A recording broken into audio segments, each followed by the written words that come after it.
ونستغفره ونعوذ بالله من شرور أنفسنا ومن سيئات أعمالنا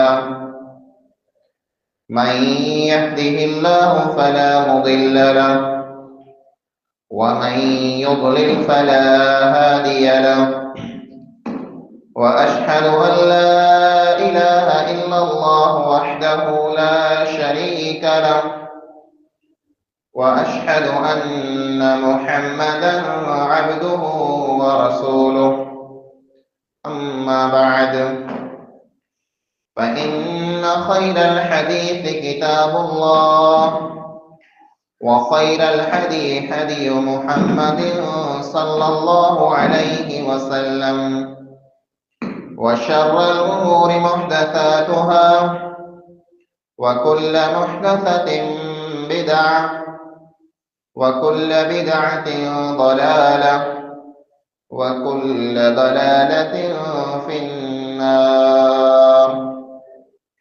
أعوذ بالله السميع العليم من الشيطان الرجيم. بسم الله الرحمن الرحيم. قاف والقرآن المجيد بل عجبوا أن جاءهم منذر منهم فقال الكافرون هذا شيء عجيب أإذا متنا وكنا ترابا ذلك رجع بعيد قد علمنا ما تنقص الأرض منهم وعندنا كتاب حفيظ بل كذبوا بالحق لما جاءهم فهم في أمر مريج أفلم ينظروا إلى السماء فوقهم كيف بنيناها وزيناها وما لها من فروج والأرض مددناها وألقينا فيها رواسي وأنبتنا فيها من كل زوج بهيج تبصرة وذكرى لكل عبد منيب ونزلنا من السماء ماء مباركا فأنبتنا به جنات وحب الحصيد والنخل باسقات لها طلع نضيد رزقا للعباد وأحيينا به بلدة ميتا كذلك الخروج. وقال الله تعالى في كلامه المجيد أعوذ بالله من الشيطان الرجيم بسم الله الرحمن الرحيم من عمل صالحا من ذكر أو أنثى وهو مؤمن لنحيينه حياة طيبة ولنجزينهم أجرهم أحسن ما كانوا يعملون. हर किस्म जी हमदे सना वडाई ने वाखाणो इबादत बंदगी उनकड़े अल्लाह वहदहू ला शरीक लहू जे लायक अने सज़ावार आहे जेको अल्लाह कुल कायनात जो तन्हा खालिक ज़मीन ने आसमान जो अकेलो मालिक आहे।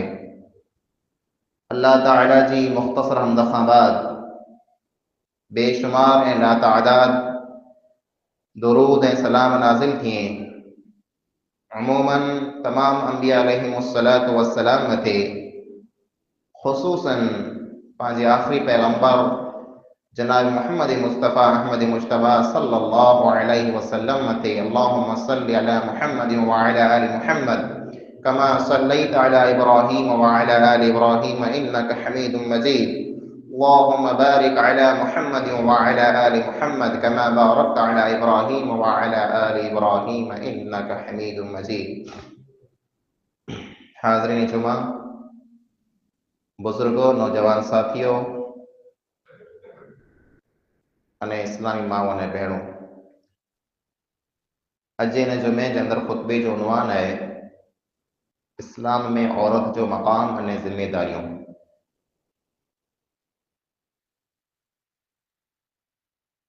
अल्लाह जे नबी अकरम सल्लल्लाहु अलैहि वसल्लम फरमायो,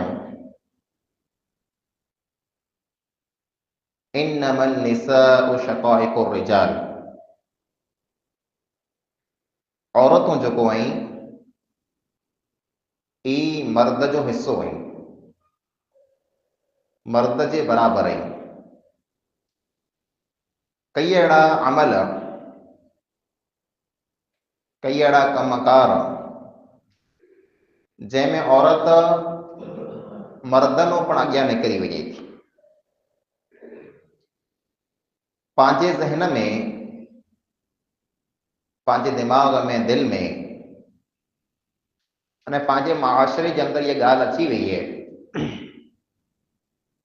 जे हिन दीन मथे वधारे हक़ मर्दे जो आहे।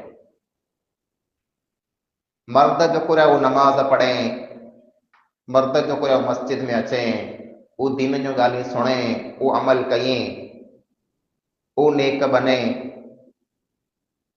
बाक़ी औरत वो दीन सिखे में, दीन समझे में, दीन मथे अमल करे में मर्दनो घणी पाछड़ रही वई है। हालांकि इस्लाम जितरो हक अधिकार मर्द के ॾे थो, दीन जे बारे में उतरो अधिकार औरत के पण ॾे थो। न शुरू वटा इस्लाम जब नबी अकरम सल्लल्लाहु अलैहि वसल्लम के जरिए दुनिया में आयो, उन ज़माने वटा जे इस्लाम ला करे मर्दे वडियों वडियों कुर्बानियों ॾिनो, ईअं जो औरतें पण इस्लाम ला करे वडियों वडियों कुर्बानी पेश कयूं आहिनि। मक्के जे अंदर जब नबी अकरम सल्लल्लाहु अलैहि वसल्लम जी दावत आम थी, माण्हू मुसलमान थिया, त इन इस्लाम ला करे, इन दीन ला करे पहली शहादत, पिन जी जान ॾियणी, पिन जो साह ॾियणो इस्लाम ला करे वो औरत है। इस्लाम ला करे पहली शहादत जो थी है वो औरत जी थी है। सुमैया रज़ी अल्लाह ताला अन्हा, साहबा किराम हज़ारों इस्लाम ला करे शहीद थिया, पिन जी जान ॾिनो आहियूं, पर पहली शुरुआत जो मक्के में थी, पहली जान, पहलो साह इस्लाम ला करे जैन ॾिनो औरत हुई, सुमैया रज़ी अल्लाह ताला अन्हा। रुगो एतिरो न, बल्कि मिणी कता पहिरीं इस्लाम कबूल करे वारो को इंसान, मिणी कता पहिरीं नबी सल्लल्लाहु अलैहि वसल्लम मथे ईमान रखे वारो इंसान को मर्द न बल्कि औरत है। मर्दे में जा मिणी कता पहिरीं मुसलमान अबू बकर सिद्दीक रज़ी अल्लाह ताला अन्हु, पण अबू बकर नो पण पहला जे नबी सल्लल्लाहु अलैहि वसल्लम के सच्चो नबी समझी करे इस्लाम कबूल के वो खदीजा रज़ी अल्लाह ताला अन्हा है। अल्लाह के रसूल सल्लल्लाहु अलैहि वसल्लम जरा पहली वही नाजिल थी, जिब्रील अमीन के ॾिठो न, जिब्रील से मुलाकात थी, तेरा दिल में द्रप जागी पियो, जे कुजाणे कुरो थे वारो है, ही केर हो, मूं वटि कुला आयो, मूंखे कुरो सिखाए, मूंखे कुरो कयो खपे। टेन से न विया दयूं, तंहिंमें नबी अकरम सल्लल्लाहु अलैहि वसल्लम ॾकी हलिया, टफाणी चालू थी वई, बल्कि पां समझी लायूं बुखार अची वियो, बरो अची। इन हालत में जरा घरे अचें था, तेरा खदीजा रज़ी अल्लाह ताला अन्हा के सुनाई था जो मूं से कुरो थियो, आऊं गारे हिरा में डूंगर में विठल होस, आसमान मथा कोक मूं वटि आयो, मूंखे पिंड जे बाह में गिनी करे झौर ॾिने अने मूंखे ही वस्तु सिखाए, मुंहिंजी दिल में द्रप जागी पियो है, कुछ ॼण कुरो थिए वारो है, बल्कि मूंखे त ई लॻे थो जे इन ई द्रप में ख़ौफ़ में मुंहिंजी जान निकिरी वेंदी, मुंहिंजो साह निकिरी वेंदो। ज़म्मिलूनी ज़म्मिलूनी, नबी अकरम सल्लल्लाहु अलैहि वसल्लम खदीजा रज़ियल्लाहु ताला अन्हा खे चयो मूंखे कंबल उॾाए, मूंखे कंबल उॾाए। द्रप है, खौफ है।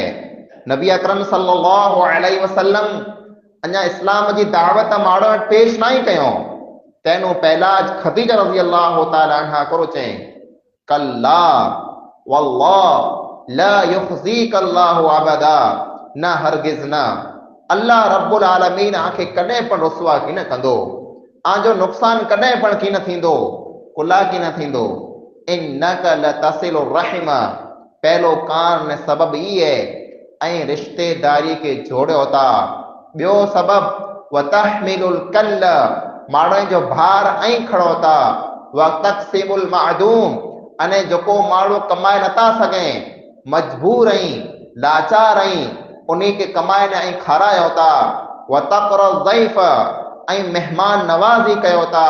वतुईनु अला नवाइबिल हक़, मुसीबत में दुख में ऐं माण्हू के कम अचो था। अहिड़े इंसान के अल्लाह रब्बुल आलमीन कॾहिं पण हलाक न कंदो, रुसवा की न कंदो। ये अखर कंहिंजा हुआ, ये नसीहत कंहिंजी वई, ई बोल कंहिंजा हुआ, ई खदीजा रज़ियल्लाहु ताला अन्हा जा बोल हुआ, जेको हिकिड़ी औरत है। इस्लाम अला करे औरत हमेशा कुर्बानी ॾिनो हुयो, अने इन इस्लाम जे अंदरि औरत जो पण हिस्सो है। औरत पण दीन सिखे, औरत पण दीन समझे, अने पाण ॻाल्हि खे यादि रखी लायूं, जेसि ताईं पंहिंजी औरत में दीन की न अचींदो, पंहिंजी औरत में इल्म की न अचींदो, पंहिंजी औरत में अमल की न अचींदो, तेसि ताईं पंहिंजे मुआशरे में कॾहिं पण सुधारो की न अचींदो। कुला एतिरे न करे जिन माहौल के बनाए में पानो वधारे औरत जो हथ है, ऐं इन माहौल के बिगाड़े में पानो वधारे औरत जो हथ है। अने इन माहौल के सुधारे में पानो वधारे किरदार जेकॾहिं को अदा करे सघे, हिन माहौल के जेकॾहिं को सुधारे सघे, त पां मर्दनो वधारे औरत इन माहौल के सुधारे सघे थी।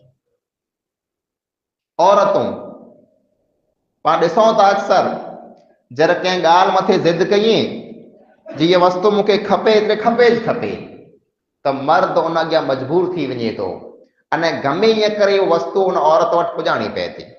औरत जर कंहिं ॻाल्हि मथे अची वञे जी हीअं वणू खपे, पोइ मर्द भले गमे एतिरा ॿर ॿधे, औरत पिन जी ॻाल्हि मथां कॾहिं हटे नथी।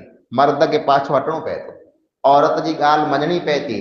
ई औरत दुनिया लाइ करे वौद करे थी, दुनिया जी वस्तु लाइ करे ज़िद करे थी, मूंखे हीअ वस्तु खपे, मूंखे वो वस्तु खपे।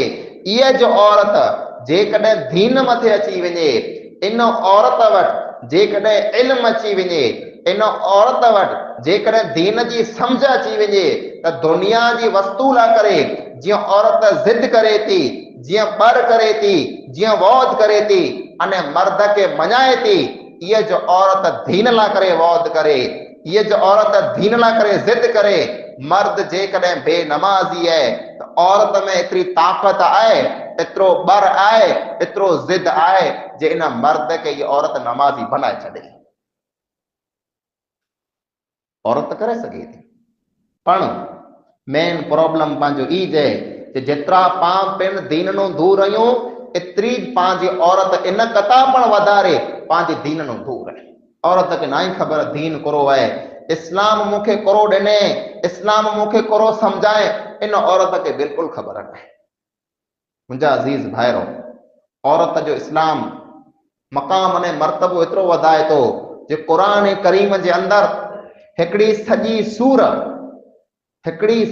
सूर अल्लाह रब्बुल आलमीन औरत जे नाले मथे नाज़िल कई, सूर निसा। निसा जो मतिलबु थी तो औरतूं। इन सूर खे ऐं पढ़ो, औरतूं करो ऐं औरत जा करो हक़ ऐं औरत कहिड़ी है, औरत खे करो क्यों खपे, अल्लाह रब्बुल आलमीन बड़े ॾस इन सूर निसा में ॾिनई। रुॻो एतिरो न, बल्कि हिकिड़ी नेक औरत जे नाले मथे सूर मरियम अल्लाह रब्बुल आलमीन नाज़िल कई। अने एतिरो पण न, बल्कि अल्लाह रब्बुल आलमीन उन्हीं औरत जो जो को दीन वारियों हुयूं, ईमान वारियों हुयूं, इस्लाम वारियों हुयूं, तौहीद वारियों हुयूं, उन्हीं औरत जो जिक्र करे अल्लाह रब्बुल आलमीन फरमाए तो ज़रबल्लाहु मसलन लिल्लज़ीना आमनु इम्रअत फिरऔन, जो माण्हू ईमान वारा आई उन्हीं के अल्लाह रब्बुल आलमीन मिसाल ॾेई करे समझाए तो जे ए ईमान वारा इंसान, ए मोमिन, ए मर्द, ऐं सुनो आला करे मिसाल है, आला करे इबरत है, आला करे निशानी है, आला करे नमूनो है, आला करे आइडियल है। केर है? फिरौन जी घर वारी आसिया अलैहिस्सलाम। पां चऊं था न माहौल फिटी वियो है, मड़े माहौल में अहिड़ो थियो पियो असीं कोन करे सघूं, मड़े बेनमाज़ी आऊं कीअं नमाज़ पढ़ां, मड़े नशो कईं पिया नशे मां कीअं हथ कढां, मड़े कूड़ कईं पिया कूड़ मां कीअं हथ कढां, मड़े खोटा धंधा कईं पिया खोटे धंधे मां कीअं हथ कढां। पां माहौल खे मड़े दोष ॾियूं था, पां चऊं था माहौल अहिड़ो बनी वियो आऊं हिकिड़ो कोन करे सघां। अल्लाह रब्बुल आलमीन फरमाए तो आला करे मिसाल है, आला करे नसीहत है। कंहिं में नसीहत है? फिरौन जी घर वारी आसिया अलैहिस्सलाम में। आसिया केर वई? उन फिरौन जी घर वारी वई जो मासूम बच्चे के ज़बह करे विझंदो हो। उन जी घर वारी वई जो चवंदो हो अना रब्बुकुमुल आला, आऊं मिणी कता वॾो रब आहियां।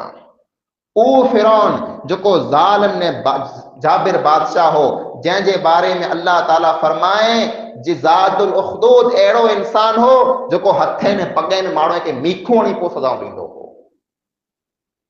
पण उन जे घर जे अंदर आसिया जो है वो चए थी मुंहिंजो रब फिरौन न, मुंहिंजो रब अल्लाह ताला है। फिरौन जरा धमकाए आऊं तोखे मारे विझंदोसि, आऊं तोखे सजाऊं ॾींदोसि, तर अल्लाह जी बानी दुआ घुरी चए थी रब्बिब्नी ली इंदक बैतन फिल जन्नह। ए अल्लाह फिरौन जा महल मूंखे नथा खपे, फिरौन जा घर मूंखे नथा खपे, ए अल्लाह तूं जन्नत में मूला करे हिकिड़ो घर बनाए छॾ।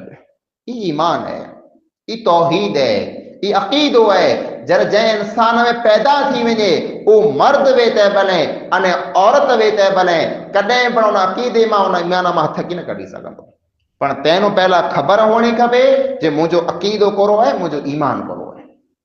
पंहिंजी औरतुनि खे पाण दीन न सिखायो, तर पंहिंजे घर में किस्म किस्म जो बिदअतूं, किस्म किस्म जा खुराफात, किस्म किस्म जा नंढा वॾा शिरक हराना पंहिंजे घर में घुसे पिया, अचे पिया। अने औरत जर उनजे मगज में ॻाल्हि वेही रहे हीअ वस्तु मूला करे फ़ाइदे वारी है तो वो औरत करे विझंदी, डोरा धागा कंदी, किस्म किस्म जा तावीज़ कंदी, अने ॿिया कई अहिड़ा खुराफात हूंदा जो पंहिंजे घर में दाख़िल थी वञनि था। ये कुला थिए था, ये त्रेला करे थिए था जे पंहिंजी औरत के, पंहिंजी धीअ के, पंहिंजी भेण के पाण दीन न सिखायो, पाण दीन न समझायो, दीन खां पाण बिल्कुलु औरत के लमयूं करे छॾियूं। जबकि नबी अकरम सल्लल्लाहु अलैहि वसल्लम जे दौर के निहारियो, उ दौर कहिड़ो दौर हो? अल्लाह जे नबी अकरम सल्लल्लाहु अलैहि वसल्लम जे ज़माने में औरतूं जुमे जी नमाज पढ़ी करे मस्जिद में हाज़िर थींदियूं हुई। मर्द अॻियां सिफ़ूं बनाईंदा हुआ, मर्दनि पुठियां औरतूं सिफ़ूं बनाईंदियूं हुयूं। बल्कि साबिया चए थियूं जे असां सूरह क़ाफ जेको रही क़ाफ वल क़ुरान अल मजीद जो खुतबे में पढ़ाजे थी, हिकिड़ी साबिया चए ये सॼी सूरह मूं अल्लाह जे नबी करीम सल्लल्लाहु अलैहि वसल्लम वटां खुतबे में सुणी सुणी यादि करे लाथी हुई, अलॻि थी यादि की न कई वई। हर जुमे में अल्लाह जा नबी सल्लल्लाहु अलैहि वसल्लम ये जो सूरह पढ़ंदा हुआ अने मूं सुणी सुणी न सूरह खे यादि करे।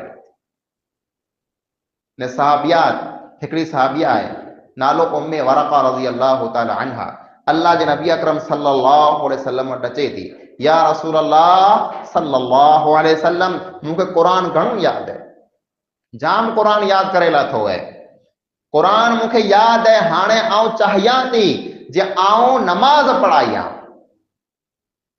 आऊं मुंहिंजे घरे मिणी औरतें के जमा करे जमात से नमाज पढ़ायां, आऊं इमामत करायां, आऊं क़ुरान सुनायां। यारो शौक़ औरतें के दीन सिखे जो अने दीन मथे अमल करजो केतिरो शौक़ है। नबी अकरम सल्लल्लाहु अलैहि वसल्लम उम्मे वरक़ा के चयो ठीक है तो घरे तो हिकिड़ी जगह मुक़रर करेला, उन हंध मथे मड़े औरतूं अचे अने तो उन्हीं खे नमाज पढ़ाए। तो हिकिड़ो बुज़ुर्ग पोड़ो पीरसन साहबी हो, उनके नबी अकरम सल्लल्लाहु अलैहि वसल्लम चयो जे तूं उते वञी बांग ॾीज। औरत बांग न ॾेई सघे, मर्द बांग ॾे, तो वञी बांग ॾीज अने औरत मड़े जमात करे नमाज पढ़णियूं अने उन खे नमाज पढ़ाईंदी उम्मे वरका रज़ी अल्लाह ताला अपनी औरत 5 टाइम जमात लगे अने 5 टाइम वो औरत उम्मे वरका जो सहाबिया है मिणी औरत के भेजो करे जमात से नमाज पढ़ाईंदी हुई। हिकड़ी सहाबिया अल्लाह के नबी अकरम सल्लल्लाहु अलैहि वसल्लम अचे थी, या रसूलल्लाह सल्लल्लाहु अलैहि वसल्लम ग़लबतन रिजाल, दीन सिखे में, दीन के मथे अमल करे में मर्द असां अॻियां निकिरी विया आहिनि। असांखे दीन सिखणो है, असांखे हदीसूं सिखणियूं आहिनि, असांखे इस्लाम जा हुक्म सिखणा आहिनि, पर असीं जहर नियारियूं तरह मर्द जे बाजू बाजू में वेठा आहियूं, असीं अची कीअं सघूं? हमेशा मर्द बेरा वें था, उन्हीं के दीन सिखायो था, दीन समझायो था, असांखे पण दीन सिखणो है। औरतों अल्लाह के नबी अकरम सल्लल्लाहु अलैहि वसल्लम वटा वयूं। रसूल अकरम सल्लल्लाहु अलैहि वसल्लम फरमायो ऐं हिकिड़ो ॾींहुं मुक़रर करे लायो, हिकिड़ो ॾींहुं ऐं मुक़रर करे लायो, उन ॾींहं में ऐं हिन घर में जमा थी जा, मड़े औरतों मदीने जूं बीरियूं थी जा, उते अची करे आखिर दीन सिखाईंदोसि। हिकिड़ो ॾींहुं औरतें मुक़रर कयो, हिकिड़ी जॻह मथे मड़े औरतूं इकट्ठा थींदियूं वयूं, जमा थींदियूं वयूं, अने पोइ नबी अकरम सल्लल्लाहु अलैहि वसल्लम वेंदा हुआ, उन खे नसीहतूं कंदा हुआ, उन खे समझाईंदा हुआ, दीन सिखाईंदा हुआ, अने औरतूं पिन जा मसला नबी अकरम सल्लल्लाहु अलैहि वसल्लम खे पुछंदियूं वयूं। दीन सिखे जो शौक़ में जज़्बो एतिरो हो, पण उ पंहिंजी औरत में न आहे अने पां पिंड में पण न आहे। मिणी कथा पहली वॾी जिम्मेदारी पां पिंड मथे अने पंहिंजी औरत मथे, माए भेण धीअ मथे ई है कि पां दीन सिखूं, पां दीन समझूं। दीन आए करो, अकीदो करो है, ईमान करो है, इस्लाम करो है, इन वस्तु जी पांखे ख़बर हुअणी खपे। अने हिकिड़ी वॾी जिम्मेदारी औरत मथे उहा इहा पण आहे कि जॾहिं हिकिड़ी औरत दीन सिखी वेंदी त दीन कुरो कुरो हुक्म ॾे त उन मथे औरत अमल कंदी। जी हिकिड़ो हुक्म वक़रन फी बुयूतिकुन्न वला तबर्रजन तबर्रुजल जाहिलियतिल ऊला, अल्लाह फरमाए औरतें के ऐं आने घरें जे अंदर रहो, ऐं आने घरें जे अंदर रहो, ओड़ा सिंगार न कयो जहिड़ा सिंगार ज़माना जाहिलियत में औरतूं कंदियूं हुयूं। बनी ठनी ॿार निकिरे मड़े मर्द मूंखे ॾिसे, अहिड़ो सिंगार ई न कयो, ई गुनाह आहे। बल्कि अल्लाह जे नबी अकरम सल्लल्लाहु अलैहि वसल्लम फरमायो जेको औरत खुशबू लगाए करे ॿाहिरि निकिरे अने इन इरादे से निकिरे जे मुंहिंजी खुशबू गैर महरम मर्द मथे पुॼे, ॿिया मर्द मूंखे नियारिए, मूं मुंहिंजा इबरत गिने, मूंखे पसंदि कई, अल्लाह जे नबी अकरम सल्लल्लाहु अलैहि वसल्लम फरमायो फहिय ज़ानिया, अहिड़ी औरत ज़ानी औरत है, बदकार औरत है। कि पंहिंजी माए भेण खे ख़बर न आहे जे पर्दो करो है, हया करो है, शर्म करो है, कंहिंसे ॻाल्हि कई खपे, कंहिंसे ॻाल्हि न कई खपे, पंहिंजी औरत खे न आहे ख़बर। जेको अचे अदा तूं आवे, तू भली करे आवे, तू जी करे आवे, हलियो वे, चाय पी रहियो, पानी पी रहियो, मानी खाराइयो मड़। हालांकि इस्लाम इन वस्तु जी केतिरी मना करे थो। वइन सअलतुमूहुन्न फसअलूहुम मिन वराए हिजाब, अल्लाह फरमाए जे कॾहिं आ मर्दें के नबी अकरम सल्लल्लाहु अलैहि वसल्लम जी घरवारी वटा जेके वस्तु मंगणी वे त पर्दे पुठियां मंगो। अल्लाह जे नबी अकरम सल्लल्लाहु अलैहि वसल्लम जी जेको घरवारी उन जो लक़ब है उम्महातुल मोमिनीन, मिणी मोमिन जो माउ, पा मिणी जो माउ है। पर तंहिं हूंदे नबी अकरम सल्लल्लाहु अलैहि वसल्लम जी घरवारी जे बारे में अल्लाह ये हुक्म ॾिने, ए मर्द ए साहबा किराम, जेकॾहिं आंखे को वस्तु मंगणी वे ऐं हिक ॿिए खे ॾिसी न सघो, पर्दो लॻायो, पर्दे पुठियां वस्तु गिनी ॾिनो, उहा औरत आंखे न ॾिसे ऐं उन औरत खे ॾिसो ॼणो, अहिड़ो पर्दो पामे जाए। कई साहबियात अहिड़ियूं हुयूं जंहिंखे उन ज़माने में मुग़त्तियात चवाबो, मुग़त्तियात पिंड खे ढके वारियूं। साहबा किराम चवनि था ई औरतूं अहिड़ियूं पर्दे वारियूं हुयूं, अहिड़ियूं पर्दे वारियूं हुयूं जे असां ख़ाली इन जो जनाज़ो ॾिठो तंहिंखां पहिला असां ॾिठो कि न औरत इहा आहे कहिड़ी। घर मां जनाज़ो ॿाहिरि निकिरियो, जैसियूं बा हयात हुयूं, जैसियूं जीअरियूं हुयूं, कॾहिं पण घर में जा ॿार न निकिरियूं। अहिड़ो पर्दो, ये औरत खे ख़बर हुअणी खपे जे मूं मथे पर्दो केतिरो लाज़िम है। अॼु जेको पंहिंजे माहौल में पंहिंजे मुआशरे में बुरायूं बदकारियूं ज़िना मड़े आम है, तंहिंजो मिणीक त वॾो कारण ई है जे पंहिंजी औरत में बिल्कुलु पर्दो च न आहे। अने मर्द खे पण ख़बर न आहे जो कहिड़ो हुअणो खपे। अल्लाह ताला फरमाए वकुल लिल मुमिनीन यगुद्दू मिन अब्सारिहिम, मर्द के हुक्म में नजर नीचे रखो, नीचे हेठि निहारियो, मर्द निहारे चौफेर लौणा फिरे, औरतें मर्दें बिन्ही के हुक्म में नीचे नजर रखो, नीचे, पण पंहिंजी नजर नीचे न आहे, चारों तरफ़ हले थी। बुराइयूं बदकारियूं न फैले तो कोन थींदो।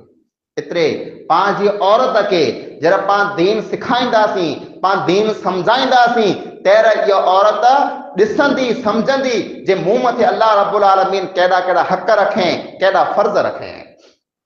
वल मुमिनून वल मुमिनातु बअदुहुम औलियाउ बअद यअमुरून बिल मारूफ व यनहौन अनिल मुनकर। अल्लाह ताला फरमाए मर्द जेको मोमिन रहिया ई हिक ॿिए जा दोस्त आहिनि, ही पाण मड़े हिक ॿिए जा दोस्त आहियूं, पण दोस्ती कोरे मथे है, कोरो कईं त जेको दोस्त आहीं। फरमाए यअमुरून बिल मारूफ, हिक ॿिए के भलाईअ जो ॾस ॾिए था, नीकीअ जो ॾस ॾिए था। ऐं जेकॾहिं आजो दोस्त आहियां त मिणी कथा पहलो मूं मथे हक़ दोस्ती जो ई है जे आंखे आऊं भलाई जो ॾस ॾियां, आंखे आऊं नीकी ॾसियां, आंखे आऊं सिधी वाट ॾसियां, तज आजो आऊं दोस्त आहियां। वयनहौन अनिल मुनकर, अने बुराईअ खां बदकारीअ खां गुनाह जे कमे खां हिक ॿिए खे रोकी था। जेकॾहिं आजो दोस्त आहियां त पहलो मूं मथे फर्ज़ ई बने थो दोस्तीअ जो जे आऊं जेकॾहिं को खोटो कमु ॾिसां, खोटी को आदत ॾिसां, खोटो को लखण ॾिसां, खोटा अखलाक ॾिसां, त मिणी कथा पहलो मूं मथे फर्ज़ ई बने थो आंखे उन कमे खां रोकियां। पंहिंजी दोस्ती आहे, पंहिंजो दोस्त खोटा धंधा करे पियो, खोटा कमकार करे पियो, खोटी लैन मथे है, पंहिंजी दोस्ती है, पंहिंजी ज़बान से पाण कॾहिं पंहिंजे दोस्त खे सम्झायो च न आहे। पाण पिण नमाज़ पढ़ूं पिया, नीकियूं कयूं पिया, पंहिंजे दोस्त खे पाण कॾहिं नमाज़ जो नीकी जो चयो च न आहे। इहा कहिड़ी दोस्ती है? ई मर्द हिक ॿिए जा दोस्त आहिनि। अने अल्लाह फरमाए वल मुमिनात, मोमिन औरतूं पण हिक ॿिए जूं सहेलियूं आहिनि, जेडलूं आहिनि, पण कुरे मथे नीकीअ जे कम मथे हिकिड़ी मुसलमान औरत वे इहा ॿिए सहेलीअ खे, पिंड जी जेडल खे उनखे चइजे तूं नमाज़ पढ़, पिंड पण नीकी करे, ॿिए खे पण नीकी ॾसे, माहौल अने मुआशरो या सम्झे थो, या सुधरे थो, या ख़ासो बने थो। औरत हमेशा हिकिड़ी मिसाल यादि रखो, ही पंहिंजो जेको माहौल ने मुआशरो आहे न, हिकिड़ा मर्द ने ॿिया औरतूं, ही माहौल जेको ये गाड़ी है, गाड़ियों पाण मणी वटि बाइक पाण हलायूं था, ही माहौल मुआशरो ॻोठ हिकिड़ी गाड़ी है, हिकिड़ी बाइक है, हिकिड़ी होंडा है, ये मिसाल है। अने इन जा ॿ टायर आहिनि, हिकिड़ो अॻियां टायर ॿियो पुठियां टायर, अने हिकिड़ो टायर है उहो मर्द है, ॿियो टायर जेको औरत है। हाणे जेकॾहिं इन टायर में कंहिं पण हिकिड़े टायर में पंचर अची वियो, गाॾी हली की न सघंदी। हिकिड़े टायर में पाण हवा फूल भरियूं पिया अने ॿियो टायर ख़ाली पियो आहे, गाॾी हलंदी? ॿिन्ही टायर में बराबरि हवा खपंदी त गाॾी हलंदी। हिकिड़ो टायर पाण मर्द आहियूं, पाण दीन सिखूं पिया, पाण दीन सुणूं पिया, पाण दीन मथे अमल थी एतिरो कयूं पिया, ई टायर हवा मथां हवा भरिजे पई भरिजे पई भरिजे पई, पाण मड़े सिखी लाथो। अने ॿियो टायर जेको औरत है उहो टायर पंचर पियो है, हिकिड़े टायर में हवा भरे गाॾी खणी वेंदासीं, गाॾी कॾहिं की न हलंदी। ॿियो जेको टायर है उनखे पण हवा खपे, उनखे पण दीन खपे, उनखे पण इल्म खपे, उनखे पण सम्झ खपे, उनखे पण अमल खपे, तज पंहिंजे माहौल में जेको गाॾीअ खे ठाहे पण हली सघंदी, न त कीअं हली सघंदी। जा अज़ीज़ भाइरो, जेकॾहिं माहौल खे मुआशरे खे सुधारण चाहियो था त पहलो पंहिंजो फर्ज़ ई है जे पंहिंजी औरत खे पाण दीन सिखायूं अने अमल करायूं। अने पाण जा कई इंसान अहिड़ा पण आहिनि जेको पिन नेक नमाज़ ईअं वरनि जा वर थी नमाज़ पढ़े पिया, कंहिंखे 10 वर थिया, कंहिंखे 20 वर थिया, कंहिंखे 50 वर थी विया, पिन नेक ई, पिन नमाज़ ई, पण घर में औरत नमाज़ नथी पढ़े। अने कॾहिं औरत खे चऊं पण न तो नमाज़ पढ़, जेको पंहिंजे औलाद में बिगाड़ आयो है न, अॼु पंहिंजा पुत्र पाण खे नथा मञे, पंहिंजी ॻाल्हि नथा रखें, पाण खे चोखो जवाब ॾेई ॾिए था, इन जो मणी कथा वडो कहानी है जे पांजी औरत में जे दीन नाई कोला ई बच्चो जरा नंढो हो ना त इन जी तरबियत करणी इनके समझाइणो सिखाइणो ये मां मथे जवाबदारी हुई अने मां पिंड वटि दीन न हो त मां बच्चे के दीन सिखाए न सघई त ई जे बच्चो सोन जो सिक्को बनी वञे पाला करे खिदमतगार बनी वञे जेकॾहिं पंहिंजी औरत जेको आहे दीनदार ने नेक हुए पंहिंजे बच्चे खे पिण नेक बनाए छॾींदी मुंहिंजा अज़ीज़ भाइरो आंखे पैगाम ई जो औरतें के दीन सिखायो अने मुंहिंजी माए ने भेण के पैगाम ई है ऐं दीन सिखो दीन के समझो दीन के अमल दीन मथे अमल कयो अल्लाह ताला जो वायदो है अल्लाह फरमाए मन आमिल सालिहम मिन दकरिन औ उनसा व हुवा मुमिनुन जो को पण इंसान अमल नेक कंदो चाहे मर्द वे चाहे औरत वे वो ईमान वारो हुए इस्लाम वारो हुए अल्लाह ताला फरमाए फलनुहयन्नहु हयातन तय्यबा अड़े इंसान के मर्द वे तय भले ने औरत वे तय भले असी इनके खासी जिंदगी अता कंदासी दुनिया में सुकून मिलंदो दुनिया में आराम मिलंदो दुनिया में सुखी होंदो वल नजयन्नहुम अजरहुम बिअहसनि मा कानू यअमलून अने दुनिया में जो को अमल कंदा वा इन्हीं जे अमल जो बदलो आखिरत जे मैदान में अल्लाह रब्बुल आलमीन बेहतरीन निकता कंदो मर्द वे तय भले औरत वे तय भले दीन बिनी जो सरखो है बोए दीन मथे अमल कई न छेली गाल ई है छेली गाल ई है औरत मथे जो जिम्मेदारी बने थी वो ई है जे कदे औरत एक हदीस में 4 कम अल्लाह जे नबी अकरम सल्लल्लाहु अलैहि वसल्लम दस्यो हुयो ई 4 कम ई 4 अमल एकड़ी औरत करे लाए जन्नत जा 8 दरवाजा अल्लाह ताला उन लाए खोले छडींदो 4 अमल 8 दरवाजा खुली वेंदा रसूल अकरम सल्लल्लाहु अलैहि वसल्लम फरमायो इन्नल मरअत इजा सल्लत खमसहा एकड़ी औरत जरा 5 टाइम नमाज पढ़े वसामत शहरहा रमजान जा रोजा रखे वहसनत फरजहा अने पिंड जी इज्जत जी हिफाजत करे व अताअत ज़ौजहा अने पिंड जी घरवारी जी गाल मने इताअत करे 4 अमल करे पहले नंबर मथे 5 टाइम नमाज पढ़े रमजान जा रोजा रखे अने पिंड जी इज्जत जी हिफाजत करे ज़िनाकारी बदकारी खां बची वञे घर वारे जी गाल मने इताअत करे क़यामत जो ॾींहुं औरत के चे में अचींदो जन्नत जा 8 दरवाजा खुला पिया आहिनि तोखे खपे तो इन में जा दाख़िल थी वे 4 अमल जन्नत जा 8 दरवाजा खुला छॾींदा एतिरे मुंहिंजो माउ अने भेणो आ मणी मथे फर्ज बने तो जे दीन ऐं सिखो दीन मथे अमल कयो माहौल मुआशरे के सुधारियो बेहतर बनायो मस्जिद में अचण औरत ला करे नबी अकरम सल्लल्लाहु अलैहि वसल्लम फरमायो ला तमनउ निसाअकुम अम बैतिल्लाह अम मसाजिदिल्लाह अलग अलग अल्फाज में फरमायो जे अल्लाह ने जो बाणियूं आई जो औरतूं आई इन्हीं के मस्जिद में अचे खां रोकियो न ई जेकर नमाज पढ़ण अचे पर्दे जो बंदोबस्त है व्यवस्था है मस्जिद बनाई पई है तो औरत के आयो खपे खुतबा सुने दर्स सुने नमाज पढ़े अने दीन सिखे इन जे ज़रिए से पंहिंजे माहौल में मुआशरे में तब्दीली अचींदी अल्लाह रब्बुल आलमीन खां दुआ है जेकी पण ॻाल्हियूं पाण क़ुरान ऐं हदीस मुताबिक़ सुयूं अल्लाह ताला पाण मणी के अमल करी तौफ़ीक़ अता फरमाए अल्लाह ताला पाण मणी मुसलमान भाई के दीन सिखे जी दीन समझे जी अने दीन के मुताबिक अमल करी तौफ़ीक़ अता फरमाए अल्लाह ताला पंहिंजे औरत के इस्लामी अने सच्ची ने पक्की मुसलमान औरत बनाए अल्लाह ताला पंहिंजे माहौल के मुआशरे के इस्लामी माहौल बनाए हर किस्म की बुराई खां बदकारी खां पंहिंजे माहौल के पाक ने साफ़ फरमाए आमीन सुम आमीन व आखिरु दावाना अनिल हम्दुलिल्लाहि रब्बिल आलमीन।